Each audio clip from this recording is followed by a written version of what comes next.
오늘은 신앙고백선 제4장 할 차례입니다. 여러분 교재 7페이지인데요. 되게 중요한 또 내용들을 살펴보게 될 것입니다.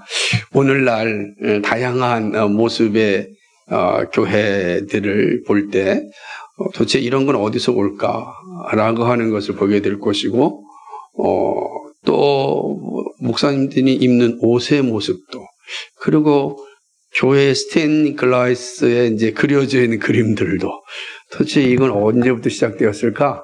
이런 것들을 오늘 이 4장을 통해서 생각해보고, 왜 우리는 이렇게 밋밋한 강대상을 가지게 되었는가? 이 사실도 한번 생각해 보고자 합니다. 4장 같이 한번 읽어볼까요? 시작. 하나님, 그리스도, 그리고 성자들의 우상들과 형상들에 관하여. 오늘은 이제 형상들에 관해서 한번 생각해 보고자 합니다. 여러분도 로마 캐톨릭 교회 가면은 막 엄청난 형상들이 많잖아요. 뭐 예를 들면 그 성자들의 형상도 있고, 성모 마리아라고 하는 이름의 형상도 있고, 스테인드 글라스에 보게 되면은 예수님 형상, 12 제자들의 형상 엄청나게 그려져 있지 않습니까? 루터 교회 가도 그렇습니다. 동방 종교에 가면은 더 심합니다. 그리스 종교의 수도원에 혹시라도 가보실 경험이 있다면 전부 다 처음부터 끝까지 다 형상으로 되어 있어요. 다 그림으로만 다 되어 있습니다. 그림이 없는 곳은 없죠. 그리고 사람들은 그 그림들 보면서 와 하고 막 이렇게 놀랍니다. 요즘 가끔 유명한 그 스페인의 이게 여행지를 이렇게 나타내는 그 TV의 그 뭡니까? 모습을 보게 되면 바르셀로나 성당 안을 비춰줄 때 어마어마한 스테인드 글라스에 펼쳐져 있는 그 형상들 보면 사람들이 와 멋있다, 경건하다, 조심해야겠다 막 이런 소리를 많이 합니다. 거기까지 안 가도 여기 앞에 있는 원당 성당이라든지 아니면 명동 성당을 한번 가보셔도 비슷한 것들을 경험할 겁니다. 근데 왜 우리는 그 명동 성당과 이런 바르셀로나 성당과 같이 웅장하고 경건한 모습을 비춰줄 수 있는 그런 그림들을 하나도 그리지 않고 이렇게 밋밋할까? 여러분 예배당 들어오면 되게 밋밋하잖아요. 그죠? 아무것도 없잖아요. 그래서 뭐 여기 경건하다 뭐 이런 것도 덜 느끼잖아요. 그냥 왔네 라고 느낄 수 있습니다. 왜 우리는 이렇고 또 로마 캐톨릭 교회는 저렇고 루터 교회는 여전히 이렇게 형상들을 가지고 있을까? 왜 그럴까요? 그죠? 이런 거 한번 생각해 보신 적이 있는지 모르겠습니다.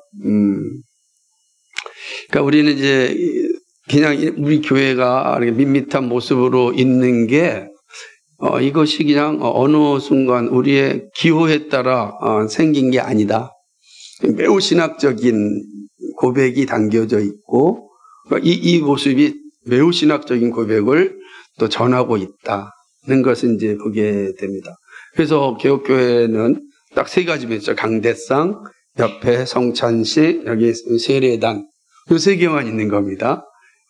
이게 화분대가 아니고 세례단, 여기 이제 성찬단, 말씀 강단. 이렇게 세 개만 딱 돼 있어요. 어디를 가든지 간에.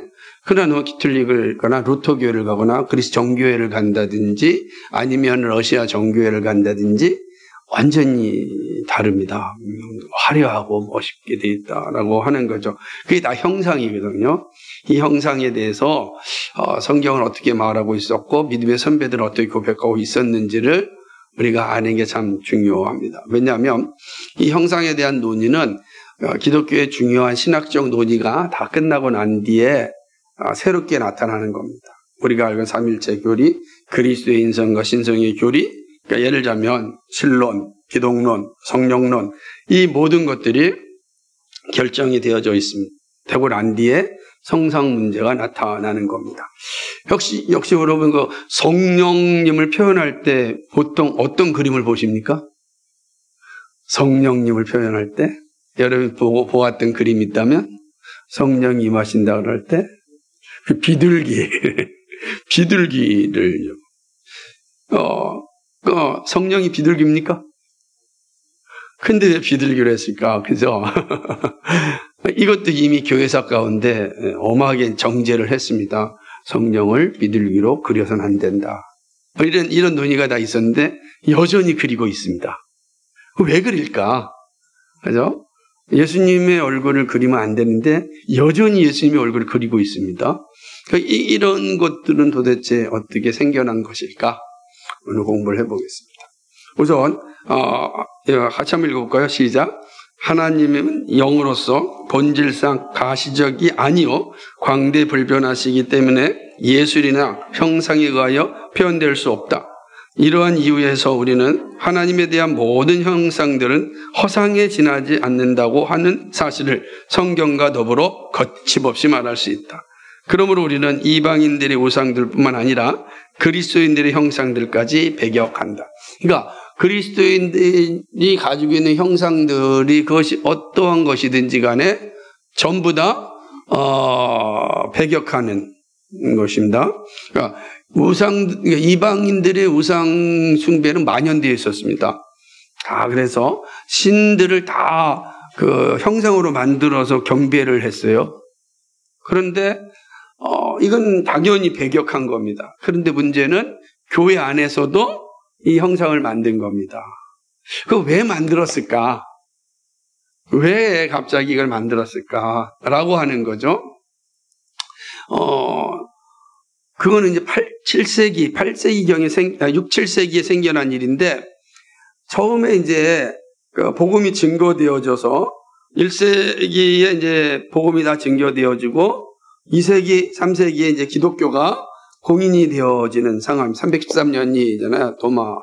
그래서 기독교가 로마에만 증거된 건 아니잖아요. 그렇죠? 터키에도 다 증거되지 않아서 바울이 소아시아를 다 지났으니까. 근데 바울이 복음을 전할 때 이 소아시아와 로마만 간 건 아니잖아요. 지난번 말씀드렸듯이 어디로 왔어요? 아르메니아로 넘어갔단 말이에요. 터키가 있고 6명의 사도들은 아르메니아로 갔어요. 이제 이쪽은 이제 그러니까 전부 다 1세기 이후로 복음이 쫙 확장돼서 이쪽에 유럽, 소아시아와 그리스와 로마로 갔고 이쪽에 아르메니아로 넘어가서 이 유럽 쪽으로 넘어오게 된 겁니다. 그러니까 전체적으로 복음이 다 확장이 된 거예요. 그러고 나서 이제 우리가 잘 알다시피 아시아로 오고 인도로도 왔단 말이에요. 도마 선교사의 선이 있다고 하는 인도처럼 다 이렇게 넘어오는 상황이었습니다. 그러니까 초창기 4세기까지 이렇게 복음이 사도들을 통해서 쫙 흩어졌습니다. 이때까지 분명한 모습은 뭐냐면 형상이 만들어지지 않았습니다. 그죠? 그때까지 만들어지지 않았어요. 그래서 아르메니아 지역도 형상을 만드는 것은 우상숭배라서 못 만들겠어요. 아르메니아 지역도 당연히 마찬가지로 소아시아와 그리고 바울이 갔던 모든 지역에도 형상을 만드는 것은 우상숭배다 그래가지고 만들어지지 않았습니다. 그런데 이 시간이 흘러가면서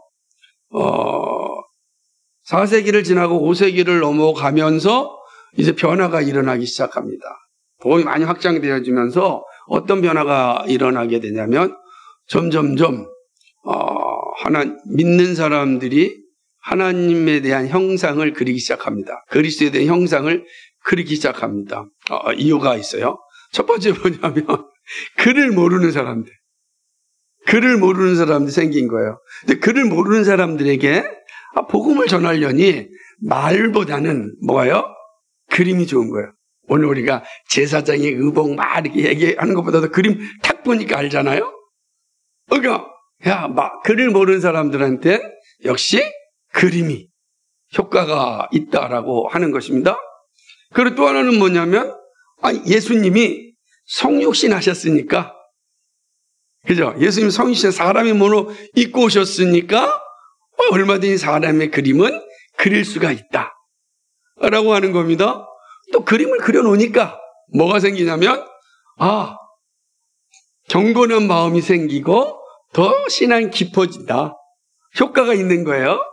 그리고 그림을 통하여서 원형인 본질을 더 깊이 묵상할 수 있는 기회가 주어진다라고 이제 생각을 한 겁니다.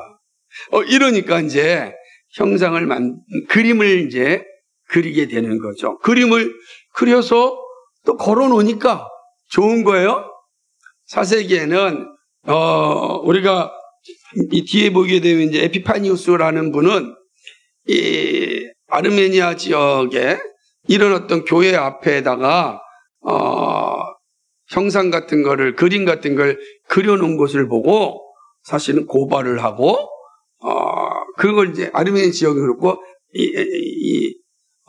교회에 그림 그려놓고 형상을 만든 걸 가지고 사실은 이제 징계를 하였습니다. 그러니까 심각한 이제 처벌을 받았던 것이 사세기였어요. 그런데 이제 시간이 지나가면서 복음이 확장되어지고 글을 모르는 사람들 또는 좀 더 하나님을 묵상하는데 도구가 필요하다고 생각하는 사람들, 거기에 또 그림을 기가 막히게 그린 사람들이 나타나기 시작한 거야.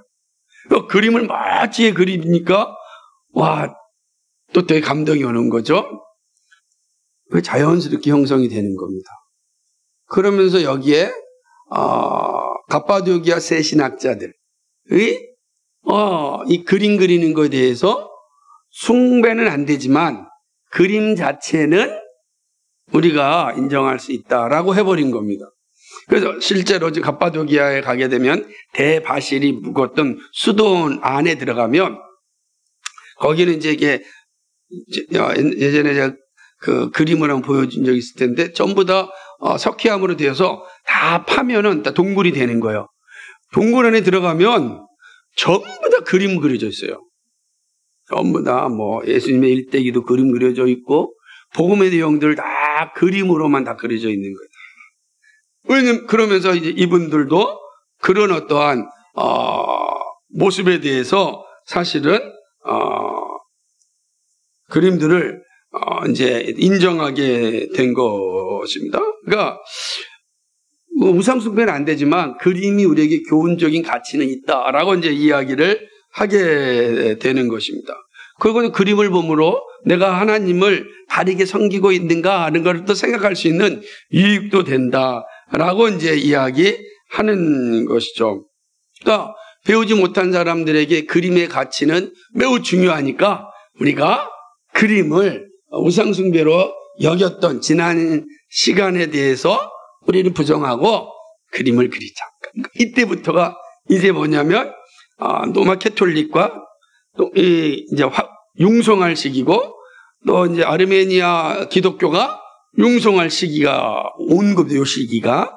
그러니까 그때 막 이렇게 이제 그때의 갑바도기아의 세 신학자의 영향력이 큰 시점에 이들이 형상에 대한 교훈적 가치, 그 다음에 대중적 가치, 그 다음에 실용적 가치를 주장하니까 확 퍼진 거죠. 그래서 그때부터 모든 교회가 형상을 그림을 좋은 예술가들을 불러가지고 이제 그림을 그리기 시작합니다. 그러니까 누구죠? 이게 하나님이다, 예수님이다, 그리기 시작한 겁니다. 다 그린 거예요. 그 교회는 이제 그림을 그리고 또 성모 마리아도 그림을 그리고 거룩한 분에 대한 예의를 어떻게 해야 될까? 그림을 통해서 한다는 거예요. 그래서 그 당시 이제 그림이 그려지게 됐죠. 문제는 어떻게 되겠습니까? 여러분 보세요. 그림을 계속 본다면 어떤 현상이 일어나겠어요? 설교에 대한 기가 닫히게 됩니다. 설교를 기가 닫히는 거죠. 그림으로. 그림 보고 그냥 끝나는 거예요. 이런 게 형성이 되는 거죠.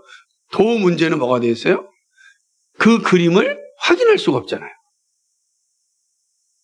왜냐면 아르메니아에 그린 예수님상, 그리스가 그린 예수님상, 저기 로마에서 그린 예수님상이 다르단 말이에요. 아르메니아에 그린 바울상, 그죠? 그리스에 그린 바울의 얼굴, 이탈리아에 그린 바울의 얼굴이 달라요. 물론 같은 건 하나 있더라. 대머리에 이게 머리 조금 단 것만 같아요. 얼굴이 같지는 않단 말이에요. 얼굴이. 이 문제가 생기는 거죠. 자, 이런 것들이 이제 확산되어지면서 나중에는 이제 아르메니아 사람들 문제가 생기는데, 아르메니아 지방에서는 출애굽기 20장 4절에 나타나는 그 우상 금지에 대해서 해석을 하기를 어떻게 하냐면, 그림은 땅에서 나타나신 하나님을 보여주는 것이지 그거는 우상에 해당되는 것이 아니다라고 해석을 해버린다. 그림은 우상에 해당되는 거 아니다. 이게 이제 이 아르메니아 지방에서 일어난 겁니다. 여러분, 우리가 이제 아르메니아를 자주 들을 수 있는 기회가 되는데 되게 중요한 겁니다. 교회사 역사에서 우리가 다 소아시아 지방과 그리스 로마의 이야기만 들었지 갑바도기아와 아르메니아의 기독교의 역사를 우리는 잘 모르고 있지 않습니까?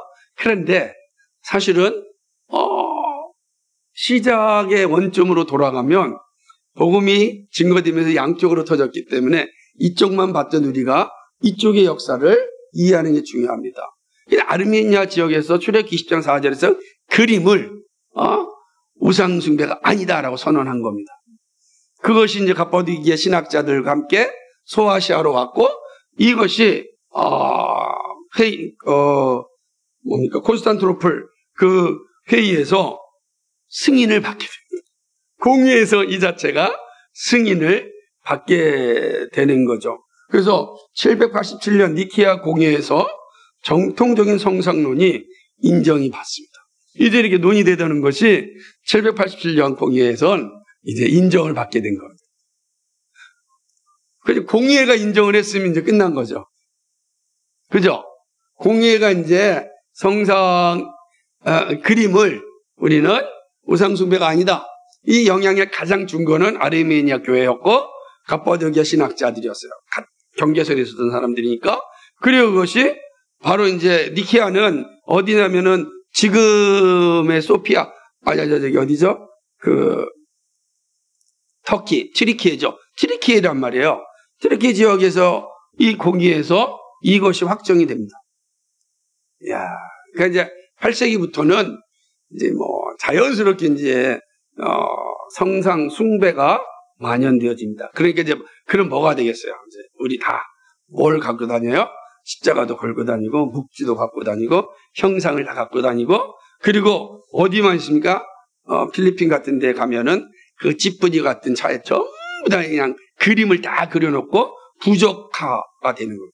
예수님이 부족이 되는 거예요. 그러니까 그 예수님의 그림이 그려놓으면은 거기가 거룩한 곳이 됩니다.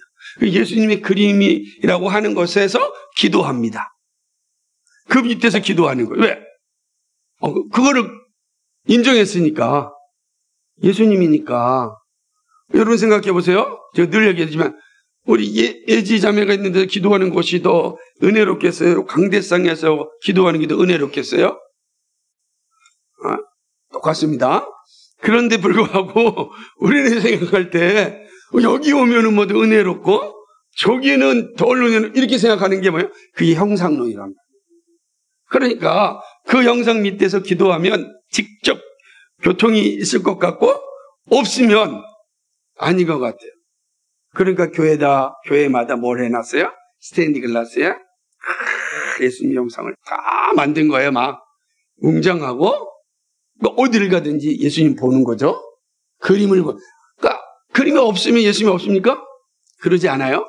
그런데 불구하고 이제 이렇게 바뀌게 되는 거죠. 그게 이 787년 니케아 공의회 이후에 이제 모든 교회가 나타나요. 그러니까 4세기까지 그렇게 복음이 처음 증거될 때 아니라라고 이야기했는데, 이게 이제 5세기 이후로부터 점점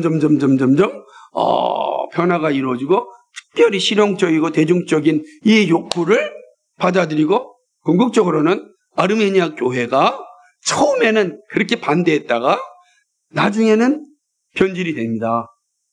왜냐하면 아르메니아 교회는 사도적 교회거든요. 다시 말하면은 이 중요한 게 뭐냐면 로마로 간 사도는 몇 명이에요? 2명이잖아요. 바울과 베드로. 아르메니아 전한 사도 몇 명이라고요? 6명이란 말이에요. 그러니까 얼마나 자부심이 뿜뿜합니까? 이 지역으로 지나갔으니까. 그런데 그 교회가 출애굽기 20장 4절을 해석하면서 형상 우상숭배가 아니다라고 했어요. 그게 엄청난 큰 영향이 나타나요.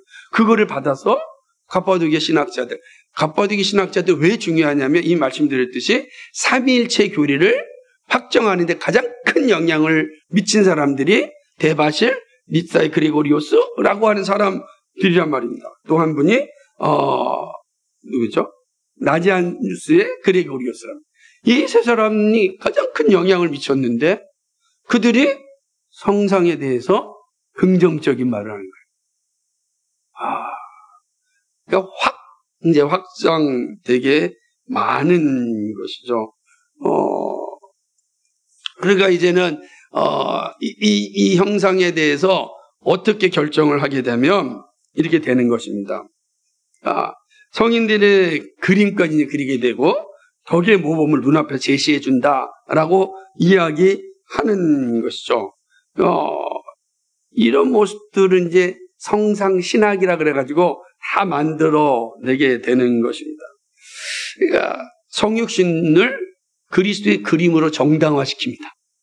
예수님이 성신하셨다는 것을 어떻게 정당화시키냐? 그림을 통해서. 성육신 하셨으니까, 사람이 되셨으니까 사람을 그려놓는 것, 성육신을 정당화한다라고 하는 것이죠. 사실은 이런 내용들이 초대교회에 수없이 많은 사람들이 이야기를 합니다. 다메섹의 요하네스도 그 당시의 교부도 이제 이런 성상 숭배가 사실은 전통적이다라고 이야기하는 것이죠. 그래서 교회 안에서 이제 자연스럽게 성상이 만들어지기 시작하고 그것이 판매가 되어지기도 하고 그러는 거예요. 집집마다 이제 뭐가 있어요? 십자가와 함께 그림들이 다 있는 거예요. 그러니까 그림 판매하기도 하고 다 세워지게 되는 것이죠. 이런 내용들은 이제 여러 사람들이 당시에 이 니케아 공의회의 결정 사항을 받아서 계속해서 이제 이야기를 한 거죠. 이러다가 이제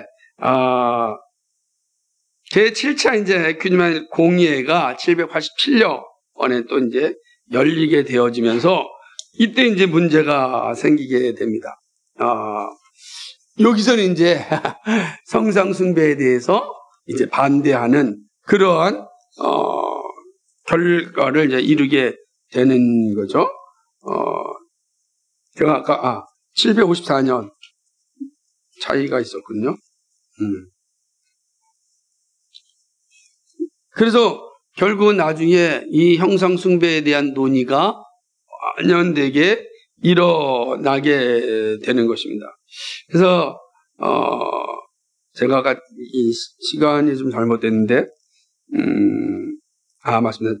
787년 니케아 공의회 제7차 공의회, 아까는 787년 니케아 공의회고 그 다음에 그때 7차 공의회에서는 앞서서 결정되었던 신학적 논쟁을 다시 뒤엎습니다.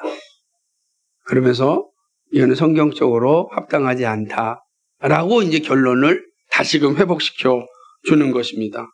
왜? 이때 결정합니다. 그럼 어떻게 이렇게 형상을 만들었던 것들이 바뀌어졌을까? 그것은 이 신학적인 내용 중에 매우 핵심적인 건데 신성은 불가시적이잖아요. 보이지 않는 것을 그릴 수 없잖아요.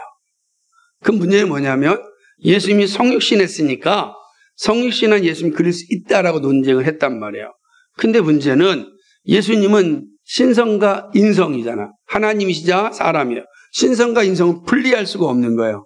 그러니까 분리할 수 없는데 하나님이 사람의 몸을 입고 오신 거지 그것이 곧 하나님이 아니라 그리스도의 신성이니까 그러므로 그리스도의 신성을 그림으로 그린다는 것은 우상숭배다. 불가능하다라고 하는 거죠. 만약에 그림을 그리다 보면 그림은 그림 안에서 신성을 발견할 수 있습니까? 그림에서 신성을 발견할 수 없단 말이에요. 그런데 그림을 그려놓음으로 예수님이라고 하게 되면 뭐가 되냐면 그림 안에 신성과 인성을 혼합하게 되는 거예요. 그림인데 그러므로 그거는 그 형상을 우상숭배와 같다라고 해석을 하게 되는 거죠. 그러니까 그리스도의 육과 그리스도의 영을 분리할 수가 없다. 그러면 육만 그릴 수 있는 것은 성경 신학적으로 불가능하다라고 하는 거죠. 더군다나 성인들의 그림이나 성모 마리아의 그림을 그리는 것에 대해서 이 공의에서 어떤 결정을 하냐? 이미 그들은 죽어서 하나님과 함께 있는데 그들을 그림으로 다시 불러내는 건 그건 죄다. 이렇게 결정을 내리는 거죠. 그 신성 모독의 죄가 된다는 거예요. 이미 그들 하나님과 함께 거하는데 그들을 다시금 교제문에서 형상을 그려놓고 그들 이미 이 세상에 존재하지 않는 거예요. 그죠? 그렇게 되면 이거는 신성 모독의 죄가 된다. 이렇게 결정하죠. 그럼 왜 신성 모독? 이건 다 이방 종교들의 풍습이다. 그러니까 이방 종교들의 풍습을 교회가 받아들인 것 자체가 신성 모독이다. 그러므로 이 그림을 그려서는 안 된다라고 결정하였습니다. 근데 이렇게 이제 결정하였으면 모든 교회가 원래의 자리로 돌아와야 될 것 아니겠습니까? 그러니까 이게 이제 공의에 앞서서 제가 754년인데 787년이는데 754년의 공의회를 787 제7차 공의회에서 사실은 번복을 한 거예요. 그런데 문제는 뭐냐면 다시금 이 문제가 교회 안에서 또 논쟁이 되면서 로마 캐톨릭 교회가 형상을 다시 만들게 되는 그런 일들이 사실은 이제 일어나게 되는 거죠. 그러니까 정치 권력에 의하여 가지고 교회가 왔다 갔다 하는 상황들이 이제 일어나게 되는 것이죠.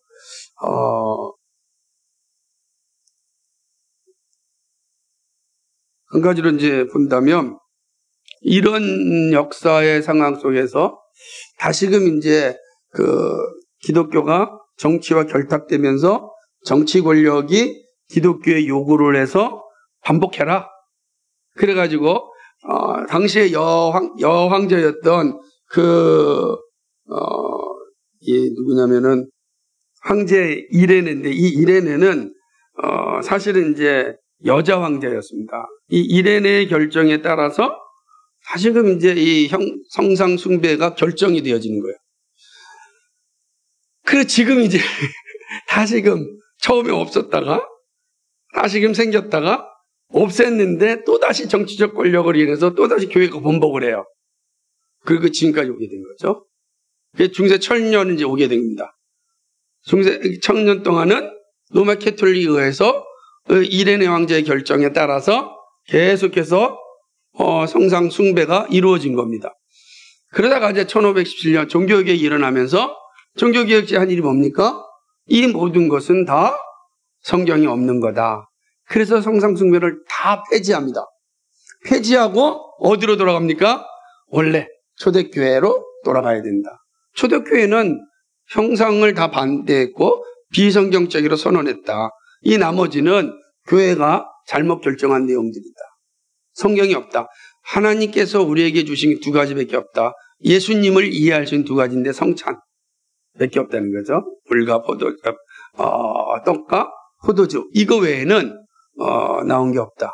내 살이요, 내 피요. 이거 두 가지 외에는 성경이 예수님에 대해서 그림으로 보여준 것이 없다. 그러므로 더 이상 그림을 그려서는 안 된다. 교회에 그림을 걸어놔서도 안 된다. 어떤 사진도 걸어놓아서는 안 된다. 모든 성도들의 집에는 예수님의 그림이라고 하는 다 철폐해야 된다. 라고 하는 거예요. 그러니까 멋있는 그 그림으로서의 모습은 그 뒷모습만 그린 거 뭐 상관없습니다만은 그러나 숭배의 대상으로서의 그림은 다 없애야 된다라고 하는 겁니다. 그러니까 거기에 이제 본당 안에 있는 십자가도 형상의 개념이 들어가니 그것도 없애야 된다. 이게 이제 개혁교회 종교개혁자들의 선언이었습니다. 그렇게 보니까 체코의 야누스가 사역했던 베들레헴 교회를 딱 가보면 엄청나게 큰데 아무것도 없어요. 아주. 그런데 바로 옆에 있는 로마 캐톨릭 성당을 가면 어마어마합니다. 무시무시한 그림들이 엄청나게 있고. 그러니 관광객들이 모이는 곳은 어디냐? 성당입니다. 베들레헴 교회에는 없어요, 사람이. 왜? 볼 게 없거든. 여기 와서 볼 게 뭐가 있겠어요. 그죠? 그래서 개혁교회는 이제 모든 강대상은 오직 말씀에 집중하는 거, 성찬과 세례와 말씀만이 강대상의 교회의 핵심이다. 이렇게 된 겁니다. 그것이 바로 이 일본의 하나님 형상들이고 말한 것처럼 이 두 번째 그리스도 형상들도 마찬가지입니다. 같이 읽어볼까요? 그리스도께서 성육신한 것이 사실이지만 조각가나 화가의 모델이 되시기 위하여 그렇게 인간의 형상을 입은 것이 아니다. 그는 율법과 선지자를 폐하려 온 것이 아니라고 하셨다. 그런데 율법과 선지자들은 형상들을 금지하셨다. 그리스도께서는 그의 육체적 임재가 교회에게 유익하다는 사실을 부인하시면서 성령을 통하여 영원히 우리에게 가까이 계실 것이요. 그것을 약속하셨다. 그러므로 그의 육체의 모양들이 경건한 사람들에게 유익을 주리라고 믿는 사람이 어디 있겠는가? 그리스도께서는 그의 성령에 의하여 우리 안에 거하시기 때문에 우리는 하나님의 성전이다. 그런즉 하나님의 성전과 우상이 어찌 일치가 되리요. 아멘. 그렇습니다. 그러니까 그리스도께서 신성을 입고 우리 가운데 오셨기 때문에, 그리고 그 그리스도께서는 성령으로 은혜 거하시기 때문에 그 어떤 것으로도 그리스도가 계시다라고 하는 것을 만들어낼 수가 없다. 그림이나 형상이나 동상이나 이런 건 그리스도가 아니다. 그러니까 개혁교회는 결코 이 일을 하지 않습니다. 근데 요즘 한국교회가 참 위험한 게 뭐냐면 교회당 앞에다가 막 이렇게 M자 같은 표시를 올려놓고 점점점 화려하게 만들어 놓고 있는 것을 보게 됩니다. 이 위험한 거죠. 그러니까 1세기와 종교개혁자들이 회복시킨 거를 다시금 망가뜨리러 가는 일들이 일어나는 거죠. 그런 측면에서 보면은 아직도 이 형상을 따르는 이들은 아직도 바른 자리에 이르지 못한 거죠. 그러니까 본래의 교회의 모습을 잃어버리고 있다라고 하는 것입니다. 우리가 형상을 따르지 않고 십자가를 놓을 필요가 없다라고 하는 이유가 바로 여기에 있는 것이다. 마찬가지로 성자들의 형상들도 마찬가지입니다. 읽어볼까요? 하늘에 있는 축복받은 영들과 성자들은 지상에 사는 동안 자신들이 대해서 예배하거나 어떤 형상을 만들거나 하는 것을 배격했고 정죄됐다. 그런데 이 하늘에 있는 성자들과 천사들 그리고 사람들이 자신들의 형상 앞에서 무릎을 꿇거나 모자나 수건을 벗고 경배하는 것을 어찌 기뻐할. 이게 신성모독이라는 것이에요. 이미 하나님 안에 있는데 그들을 왜 끄집어내서 거기다가 절하고 경배하냐고요. 그잖아요. 이미 죽었잖아요. 그리고 하나님 앞에 있잖아요. 근데 왜 그들 다시 끄집어냅니까? 하나님 안에 있는 건데. 그러니까 성자들 숭배하는 것 자체도 하나님 기뻐하시지 않다라고 하는 거죠. 그러니까 자신이 성자라고 하는 사람들도 사실은 자신이 살 때도 나를 경배하지 말라 그랬단 말이에요. 그러니까 성자 아니겠어요? 그런데 왜 죽고 난 뒤에 다시금 그를 끄집어내고 숭배하냐고요. 여러분 생각, 이 땅에 살 때 교만하고 자기가 의를 드러내고 그리고 권력을 유지한 사람을 숭배하겠냐고요. 우리 그걸 성자라 그러지 않잖아요. 그죠?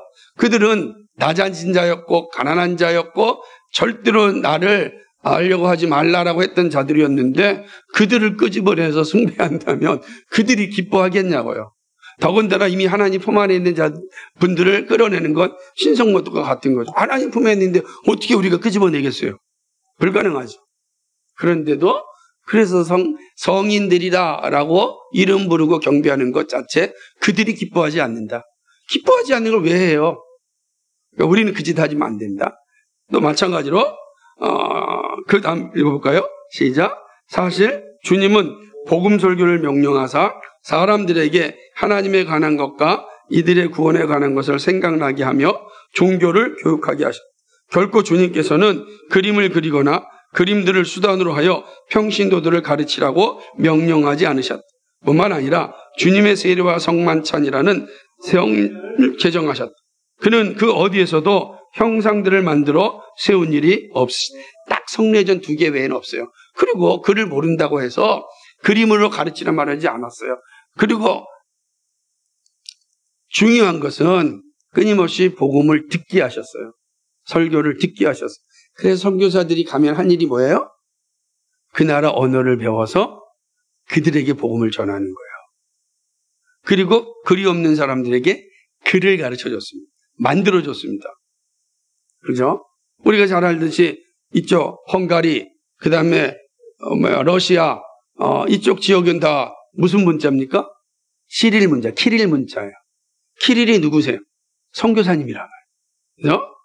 당시에 선교사인 키릴이 가서 문자가 없는 헝가리부터 폴란드 뒤쪽에 러시아에 있는 사람들에게 문자를 만들어줬어요. 그리고 문자를 만들고 난 다음에 처음으로 한 게 뭐예요? 성경을 번역한 겁니다. 그리고 그들에게 복음을 전했단 말이에요. 이게 선교사들이 한 일입니다. 오늘 우리 와서도 마찬가지 아니에요? 그죠? 여러분, 우리나라 대한민국에 온 선교사님들이 우리에게 뭘 만들어줬어요? 문법도 만들어요. 문법책. 한국의 한글 문법을 선교사님들이 만들었다고요. 초창기에. 그런 겁니다. 그러니까 그래서 오늘 그 영향 속에서 올라 이제 한글의 발전이 크게 일어난 겁니다. 매우 중요한 거죠. 그러니까 이런 가르침들은 성경의 가르침을 충실하게 따랐던 선교사들의 자세예요. 가서 복음을 설교하라는 거예요. 복음을 설교하라는 거죠. 그러니까 뭐 하나님에 관한 거, 또 이들의 구원에 관한 걸 생각나게 하며 그런 종교를 가르치라.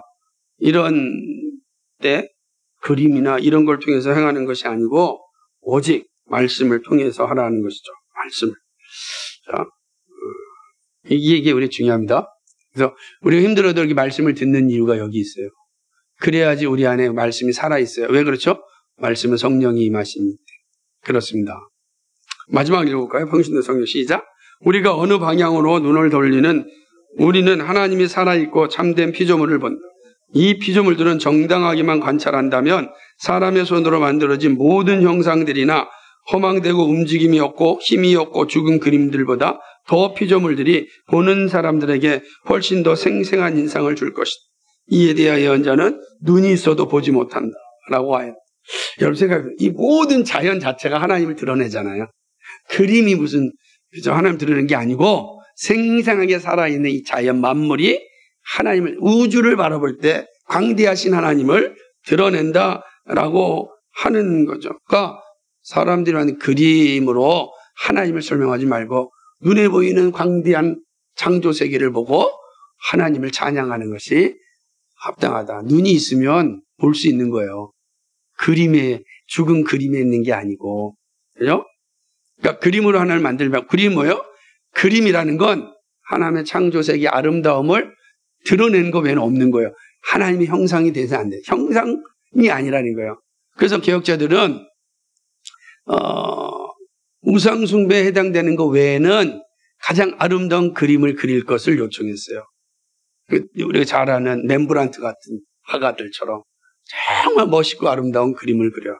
하나님의 창조 세계를 마음껏 그려달라 했어요. 그러나 하나님 형상을 그리지 말라.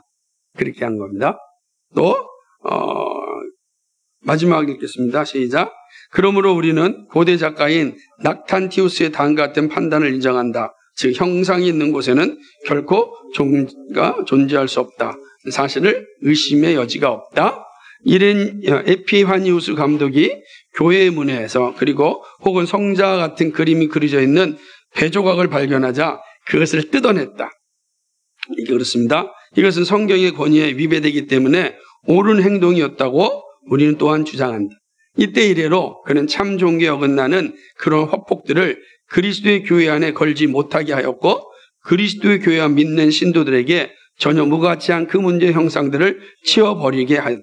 그뿐만 아니라 우리는 참 종교에 관한 어신의 다음과 같은 의견에 동의한다. 즉 사람들의 작품에 대한 예배를 우리의 종교로 삼지 말자.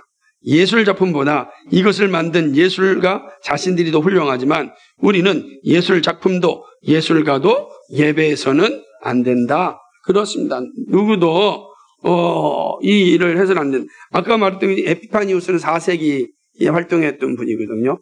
이분들이 교회에 걸려있는 그림들을 보고 끄집어내고 그를